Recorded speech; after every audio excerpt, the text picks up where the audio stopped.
2분기 때부터 실적 쇼크가 나기 시작을 하더니 3, 4분기 다 쇼크가 왜 나면서 그랬던 거예요? 사실 좋지 네. 못했는데 그게 두 가지 원인이 있습니다. 하나는 이제 TV 부품 관련돼서 사실상 공급 부족의 현상이라든지 인플레이션 때문에 원가에 대한 부분이 상당히 안 좋아졌었다는 점이 첫 번째고요.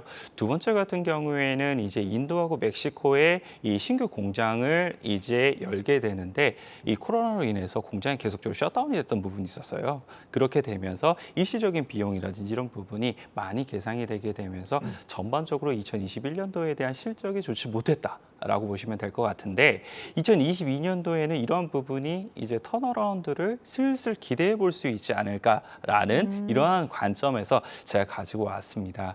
사실상 이제 먼저 공장에 대한 부분을 생각을 해보게 되면은 위드 코로나에 대한 부분이 전반적으로 더욱더 확대가 되고 있다는 점을 감안하게 되었을 때에는 셧다운에 대한 부분이 전반적으로 더욱더 약해지게 될 거고 회사의 알아본 바에 의하면 이제 가동률 역시나 정상 가동률로 진행이 되고 있다라고 이야기가 나오고 있거든요. 그런 점을 생각해 봤을 때는 비용적인 측면이 다소 줄어들 수 있다는 점을 생각을 해볼 수가 있는 것 같고요.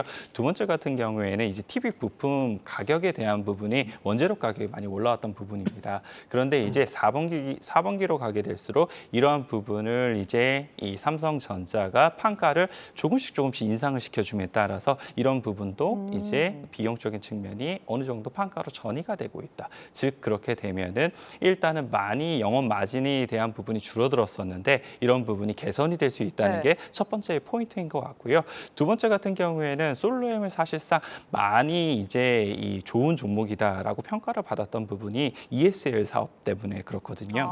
이 네. ESL 사업 같은 경우에는 이제 그 이마트라든지 롯데마트 가시게 되면은 가격을 표시하는 이 작은 이제 IT 기기가 있는데 그거를 사실상 뭐 이마트라든지 롯데마트뿐만 아니라 이제 전 세계의 많은 기업들에게 공급을 하고 있기 때문에 그런 부분에서 실적에 대한 부분이 추가적으로 많이 늘어나고 있고 2021년도에도 사실상 매출액이 여기서 70% 이상 증가를 네. 했거든요. 그리고 올해 같은 경우에도 여기서 100% 이상의 증가가 될 걸로 예상이 되고 있다는 점. 그런 점을 생각해 봤을 때 확실히 ESL 사업은 좋아지고 있고 그리고 앞에 말씀을 드렸던 사업 부분이 이제 이 마진에 대한 부분이 좋아지게 되면 결국은 실적에 대한 부분도 턴어라운드가 될 수 있다. 그럴 수 이렇게 있다. 이제 네. 생각을 해볼 수 있는 것 같습니다. 그래서 일단은 본업에서는 이런 부분이 많이 좋아지고 있다고 보시면 될 것 같고요. 마지막으로 이제 신규 사업에 대한 부분인데 신규 사업이요? 네, 네. 신규 사업에 대한 부분이 하나가 바로 폐배터리 관련된 사업입니다. 이 폐배터리 관련돼서 지금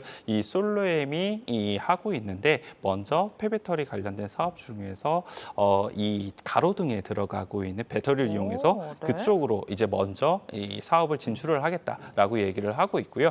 또 한 가지는 이제 헬스케어 관련된 사업을 하고 있어요. 이 주비스 다이어트 잘 알고 계시죠? 네, 그쪽과 함께 그것도 하고 있어요? 네. 거기와 이제 협업을 하게 되면서 이제 더욱더 매출처를 다양화하겠다라고 얘기를 하고 있고 그리고 아까 말씀드린 것처럼 많은 글로벌 유통사들한테 ESL을 납품을 하고 있잖아요. 거기에 이제 유통망을 이용을 하게 되면서 진단 키트도 이제 유통을 하겠다.